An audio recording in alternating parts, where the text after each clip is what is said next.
नमस्कार. शासन ज्या युट्यूब चॅनल आप सर्वांचं अगदी मनपूर्वक स्वागत आहे. आताची सर्वात ब्रेकिंग न्यूज म्हणजे राज्यातील कर्मचाऱ्यांसाठी अतिशय महत्त्वाची बातमी. राज्यातील कर्मचाऱ्यांना महागाई भत्ता वाढ करण्याबाबत आदेश जारी. त्या संदर्भात एपिसोडच्या माध्यमातून संपूर्ण अपडेट आता आपण आहोत.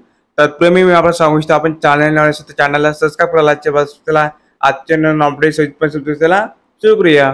कर्मचाऱ्यांसाठी एक आनंदाची बातमी आहे. एप्रिल महिन्यापासून त्याच्या महागाई भत्त्यात वाढ करण्यात आली आहे. यासाठी आदेश जारी करण्यात आला आहे. केंद्र सरकारच्या अधिसूचनेनुसार महागाई भत्ता वाढ करण्यात आली आहे. याशिवाय त्यांच्या पगारातही मोठी वाढ होणार आहे. पगारात महागाई भत्ता जोडल्यास सहकारी कर्मचाऱ्यांच्या पगारात मोठी वाढ होईल. परिवर्तनीय महागाई भत्ता दर सुधारित.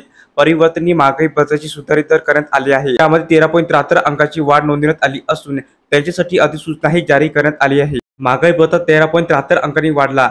केंद्र सरकारद्वारे अधिसूचना क्रमांक SO 119 दिनांक 19 जानेवारी 2017 रोजी स्वाक्षरीने प्रदान करण्यात आलेल्या अधिकाराचा वापर करून कामगार आणि रोजगार मंत्रालय 13/12/2023 आधारभूत 2016 पर्यंत 385.97 ते 399.70 पर्यंत पोहोचलेल्या औद्योगिक कामगारांसाठी सरासरी ग्राहक किंमत निर्देशांकाच्या आधारावर परिवर्तनीय महागाई भत्त्याच्या दरामध्ये सुधारणा करते. त्यामुळे DA 13.73 अंकांनी वाढला.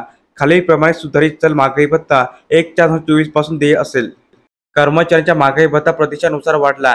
D हे दर स्वच्छता आणि स्वच्छता रोजगार मध्ये गुंतलेल्या कर्मचाऱ्यांना लागू होतील. हाताने सफाई कामगाराच्या रोजगार आणि कोरड्या शौचालयाच्या बांधकाम प्रतिबंध अधिनियम 1973 अंतर्गत प्रतिबंधित क्रियापद वगळता. तर अशा प्रकारे राज्यातील कर्मचाऱ्यांना महागाई भत्ता अदा करण्याबाबत आदेश जारी करण्यात आले आहे. तर हा व्हिडिओ आपल्याला आवडला असेल तर चॅनलला नक्की सबस्क्राईब करा, लाईक करा, कमेंट करा. आलेशीच नवनवीन अपडेट्स मिळण्यासाठी शासन ज्या युट्यूब चॅनलला सबस्क्राईब करायला अजिबात चुका. धन्यवाद.